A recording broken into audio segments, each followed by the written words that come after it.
Gadhshisha police મહાનિરીક્ષક Shri Chirag Kordia સાહેબ, સરહદી range Bhuj તથા ઇન્ચાર્જ પોલીસ અધિક્ષક શ્રી વિકાસ સુંડા સાહેબ, પશ્ચિમ કચ્છ ભુજ તથા નાયબ પોલીસ અધિક્ષક શ્રી રવિરાજસિંહ જાડેજા સાહેબ નાઓએ કચ્છ જિલ્લા નાગરિકોના ગુમ થયેલા, ખોવાયેલા, ચોરાયેલા ચીજવસ્તુ મૂળ માલિકોને પરત સોંપવા કાર્યવાહી કરવા સૂચના આપી હતી.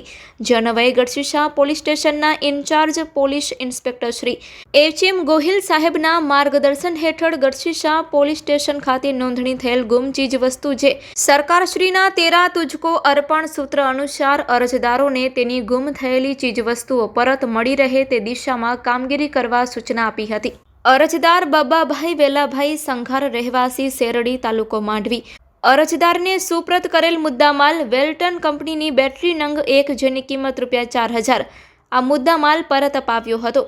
આ સફળ કામગીરીમાં police inspector Shri H M. Gohil સાહેબ નાઓના માર્ગદર્શન હેઠળ પોલીસ સબ ઇન્સ્પેક્ટર આર.જે. ગોહિલ સાહેબ તથા પોલીસ હેડ કોન્સ્ટેબલ વિક્રમભાઈ એસ. માજીરાણા તથા પોલીસ હેડ કોન્સ્ટેબલ મેહુલભાઈ કે. ગઢવી, પોલીસ કોન્સ્ટેબલ યુવરાજસિંહ બી. સોઢા એ રીતના પોલીસ સ્ટાફના માણસો જોડાઈને સફળ કામગીરી કરેલ છે.